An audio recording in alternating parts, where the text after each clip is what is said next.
What's going on, legends? Welcome back to my channel. For those of you joining in for the first time, my name is Dan Bragg, and in this channel we're talking about how to take your freelance business into an agency. In today's video I'm going to be talking about how I got my first client and how I took this client and repeated the process until it became an agency.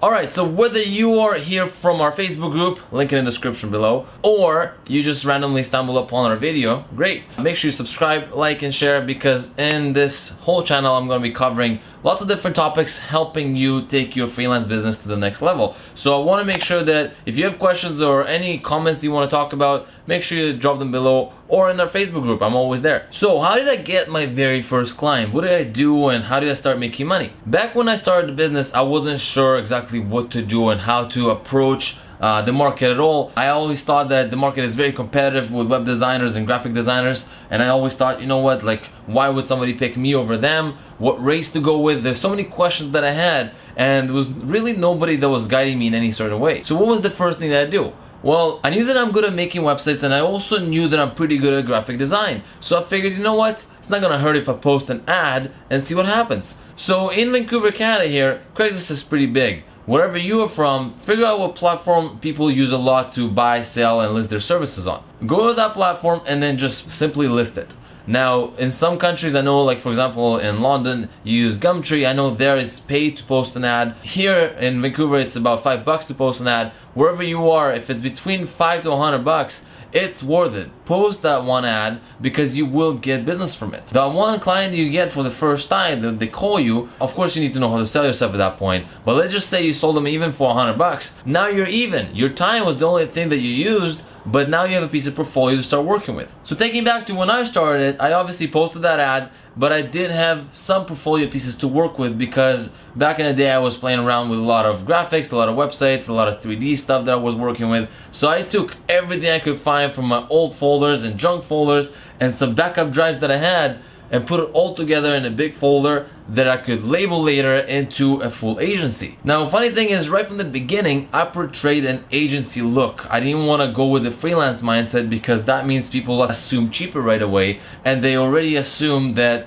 I'm just a beginner or I might just be good at what I do, but I don't take it seriously, I have a side job or whatnot. I want to eliminate all those doubts and all those concerns. I want to make sure that people come to me because they know that I'm working in an agency and they know that I have people that will take care of them and they know they're gonna get quality. When you go to an agency versus an individual, you already have the association that the agency will be a little bit more expensive, and that's what I was after. Now, for some of you that might not be the case. Some of you prefer to be a freelancer, you want to work alone, which is totally fine, and you're okay with charging less, that's totally fine. But the main topic of the video is how to get the first client. So now that you listed your ad, you listed all your portfolio pieces in there, now I have to figure out what price to go with.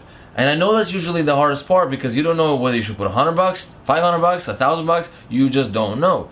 The easiest thing to do is just put a big number. Whatever you think your time is worth, times it by 2. So for example, if you think it's going to take you 5 hours to build a quick landing page and your rate to start with is going to be, let's say, $20 an hour, well, double that right away and that should be the price. So in this case it would be 5 hours times $20. That means you would have only made $100. Well, now you're gonna make $200. Now yes, back when I started my very first website, I charged $200. I didn't know how to charge. Now what's actually amusing me to think back is when I first started, I charged $100 an hour, and in my head I was like, well, it's gonna take me 2 hours to make the website, so I'm gonna charge $200 for it.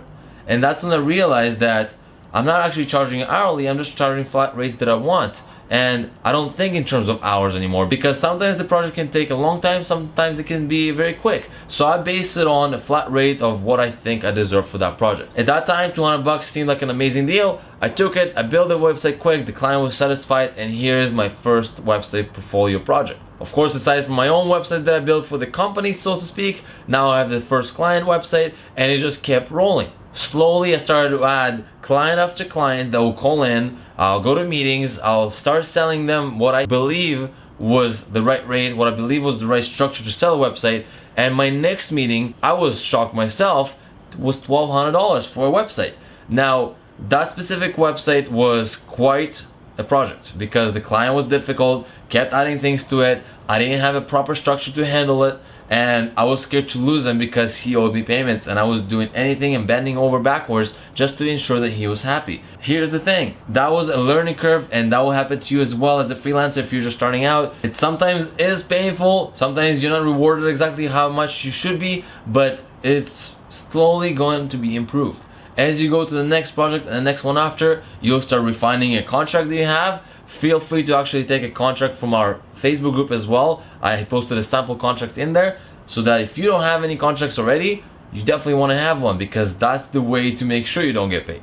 So make sure you hop on that and make sure you have that ready to go with every single meeting that you close, because you want to be protected. Alright, so I was hoping just to make it a 2-minute quick video here, but it turned out to be a little bit longer. I hope you liked it. Make sure you subscribe, like, and share. And until the next time, I'll see you in the next video.